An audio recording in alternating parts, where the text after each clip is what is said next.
Assalamualaikum warahmatullahi wabarakatuh. Halo anak-anakku kelas 6 dimanapun kalian berada.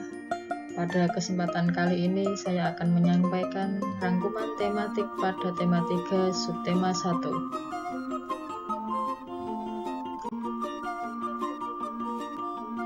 Ada 3 muatan pelajaran pada video pembelajaran lanjutan dari tema 3 subtema 1 ini. Yang pertama ada IPA, kita membahas tentang penemuan listrik. Yang kedua ada IPS, tentang modernisasi dan penemuan roda. Yang kelima adalah SPDP, kita belajar mengenai interval nada. Tujuan pembelajaran kali ini adalah yang pertama, setelah kalian menyimak video pembelajaran, diharapkan mampu mengidentifikasi komponen-komponen listrik dan menjelaskan manfaat energi listrik dengan tepat. Yang kedua, kalian diharapkan mampu menjelaskan perubahan sosial budaya dalam rangka modernisasi bangsa Indonesia dengan tepat. Yang ketiga, setelah kalian menyimak video pembelajaran ini, diharapkan mampu menjelaskan interval nada dalam sebuah lagu dengan tepat. Sebelum kita mulai pembelajaran, jangan lupa berdoa dulu ya. Kita masuk pada materi yang ketiga tentang IPA, penemuan listrik yang ditemukan oleh Michael Faraday. Listrik ini telah membawa banyak perubahan dalam kehidupan masyarakat di dunia. Nah, seperti yang kita pelajari sebelumnya, Michael Faraday adalah tokoh penemu arus listrik. Faraday ini lahir pada tahun 1791 di Newington, Inggris. Ia berasal dari keluarga miskin dan hanya sebentar merasakan pendidikan di sekolah. Tapi dengan perjuangan keras dan semangat pantang menyerahnya, ia akhirnya berhasil membuat alat sederhana pertama yang dapat membuat arus listrik dengan memanfaatkan magnet. Berikutnya IPA tentang energi listrik. Listrik tentu sangat berperan penting dalam kehidupan manusia. Di sini manusia melakukan banyak kegiatan yang berhubungan dengan alat-alat yang membutuhkan energi listrik. Dengan adanya energi listrik ini, maka lampu dapat menyala, setrika menjadi panas, dan komputer dapat menyala. Seperti halnya sekarang saat melihat video ini, HP kalian tentunya menggunakan listrik. Tahukah kalian dari mana energi listrik berasal? Nah, listrik itu berasal dari benda yang menghantarkan arus listrik. Jawaban dari pertanyaan tadi. Kemudian arus listrik ini berarti muatan listrik yang mengalir setiap waktunya pada penghantar listrik. Arus listrik ini terjadi karena adanya perbedaan tegangan dari sumber listrik. Contoh penghantar listrik yang baik adalah kabel listrik, besi, dan tembaga. Bahan-bahan penghantar listrik yang baik dinamakan konduktor, tapi bahan yang kurang baik atau tidak bisa menghantarkan listrik dinamakan isolator. Arus listrik mengalir pada rangkaian listrik tertentu.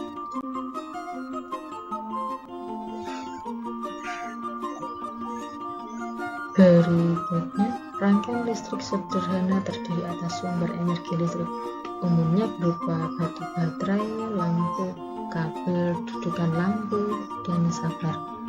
Arus listrik ini mengalir dari kutub dengan potensial lebih tinggi atau kutub positif ke kutub dengan potensial rendah atau kutub negatif.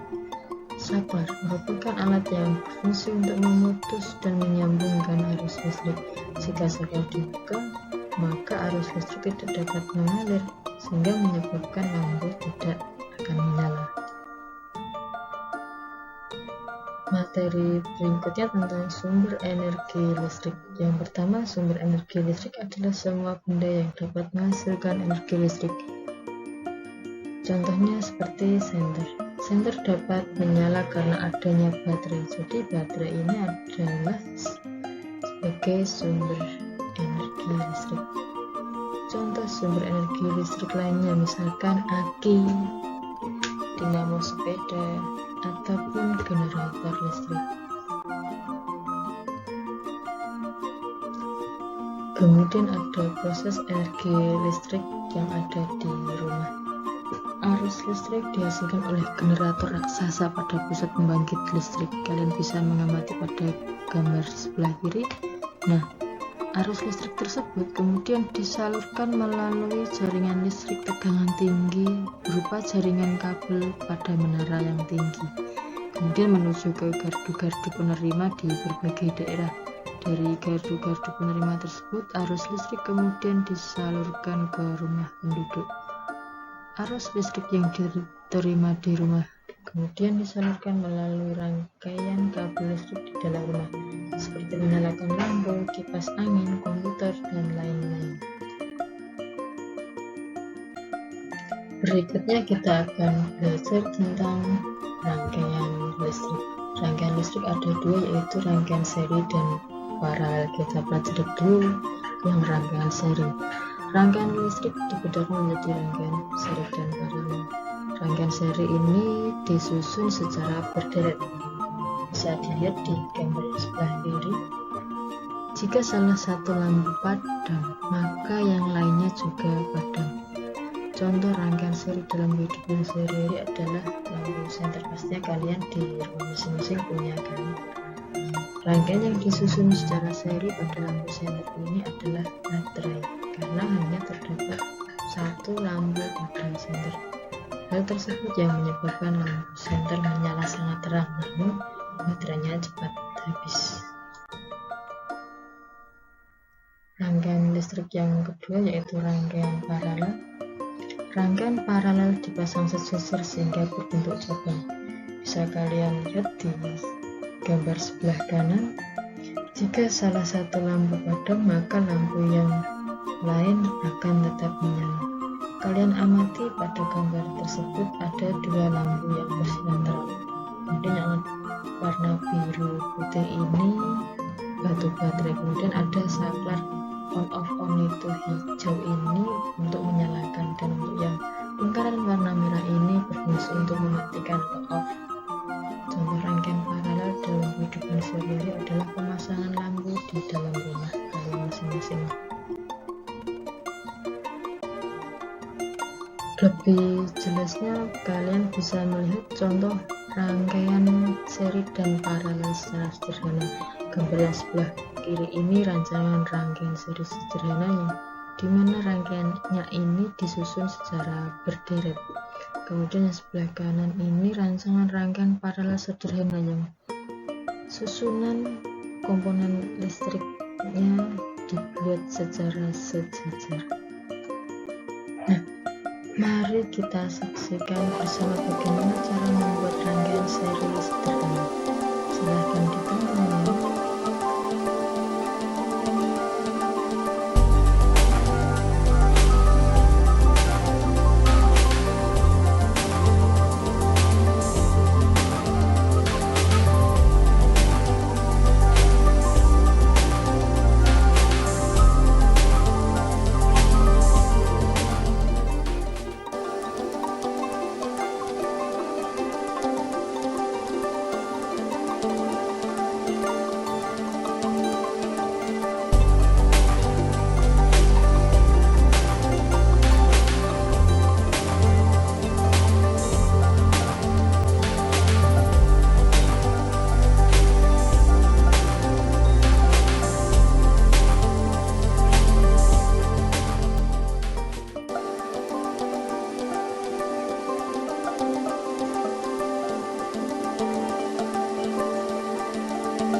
Berikutnya ada contoh-contoh barang sebelum dan setelah adanya listrik.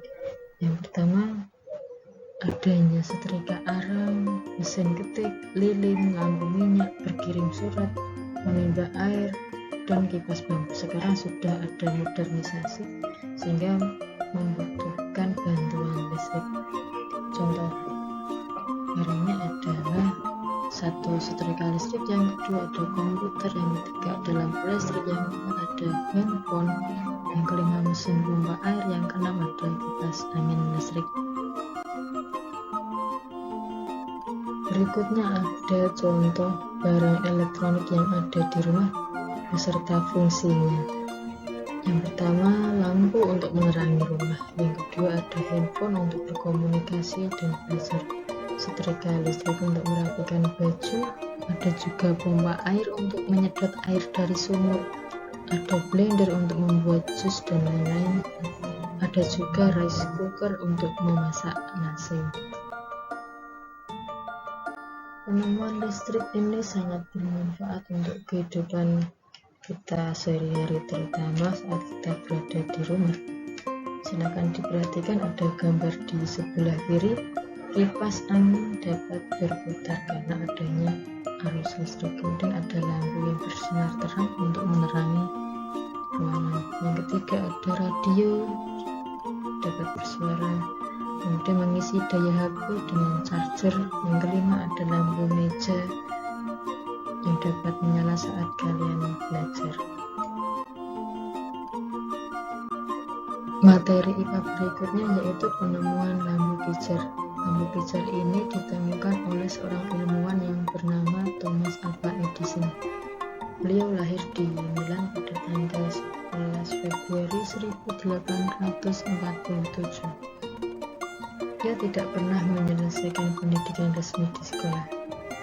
Edison ini diajar oleh ibunya sendiri di rumah. Walaupun beliau tidak mengikuti pendidikan formal, terlihat bahwa Edison memiliki rasa ingin tahu yang sangat tinggi. Pada saat usia 11 tahun, ia sudah dapat membuat telegraf sederhana. Nah, pada akhirnya, berkat kerja kerasnya selama 2 tahun, ia berhasil menemukan lampu pijar yang menyala selama 40 jam pada tanggal 21 Oktober 1879.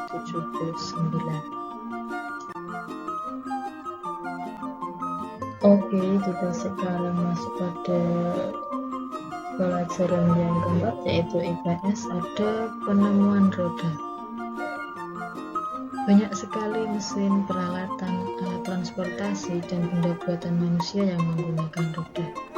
Roda ini merupakan salah satu penemuan terbesar manusia yang membuat semua pekerjaan menjadi lebih mudah. Awalnya, roda dibuat oleh ahli menggunakan mesin pemintal. Peninggalan roda paling tua berasal dari Mesopotamia yang digunakan untuk kendaraan di sekitar tahun 3000 sebelum Masehi. Kemudian muncul juga di Tiongkok, Arab, Eropa, dan belahan dunia lainnya. Nah, sekarang kita simak bersama bagaimana sejarah ditemukannya roda. Pada tahun 3000 sebelum Masehi, orang pada zaman dahulu memanfaatkan mesin pemintalan kain untuk memindahkan barang, di mana barang tersebut adalah gelondongan kayu yang digulirkan. Kemudian berkembang pesat di tahun 1500 sebelum Masehi. Roda dibuat dari kayu dengan sumbu atau as di bagian tengahnya. Kemudian berkembang lagi setelah Masehi, roda dibuat dari kayu. Beberapa tahun kemudian, pada tahun 1839 sampai dengan sekarang, perkembangan roda sangat pesat sekali seiring berjalannya waktu. Roda dibuat dari kayu, kemudian dilapisi dari bahan karet. Untuk roda sepeda motor atau roda mobil, bagian tengahnya diberi bahan dari besi atau aluminium. Berbicara tentang sejarah penemuan roda ini, berkaitan langsung dengan ilmuwan yang bernama Charles Goodyear, di mana Charles Goodyear pada tahun 1839 ini berhasil menciptakan ban yang terbuat dari karet sehingga lebih tahan guncangan dan lebih kuat terhadap gesekan permukaan jalan. Dan pada tahun 1845 Thomson dan Dunlop kemudian menciptakan ban yang berisi udara. Pada perkembangannya, saat ini roda mempunyai banyak ukuran dan jenis. Ada yang terbuat dari besi, kayu, karet, atau gabungan dari beberapa jenis bahan yang disesuaikan dengan fungsinya. Nah, berkat penemuan roda ini, menempuh jarak antar tempat di berbagai belahan dunia menjadi lebih mudah dan cepat. Oke, setelah dari materi IPS kita masuk pada pelajaran yang terakhir, yaitu SBDP tentang interval nada. Ternyata dalam menyanyi itu ada berbagai teknik, salah satunya teknik solfeggio atau yang dikenal dengan teknik solmisasi. Solmisasi adalah sistem yang menghubungkan setiap not dari tangga nada musik. Nah, tangga nada solmisasi ini terdiri dari do, re, mi, fa, sol, la, si, do. Teknik solmisasi dapat juga dikatakan sebagai teknik dasar dalam bernyanyi, karena dengan menerapkan teknik ini kita akan terbantu agar tidak fals dalam bernyanyi. Fals dalam bernyanyi adalah ketidakselarasan yang terjadi antara penyanyi dengan musik yang mengiringinya. Dengan rajin berlatih, maka dapat melatih kepekaan kita terhadap interval atau setiap tangga nada yang ada pada solmisasi. Oke anak-anak, demikian video pembelajaran kali ini. Semoga bisa bermanfaat untuk kalian. Tetap semangat belajar, patuhi protokol kesehatan, karena siapa yang bersungguh-sungguh maka dia akan berhasil. Sampai ketemu lagi pada video berikutnya ya. Assalamualaikum warahmatullahi wabarakatuh.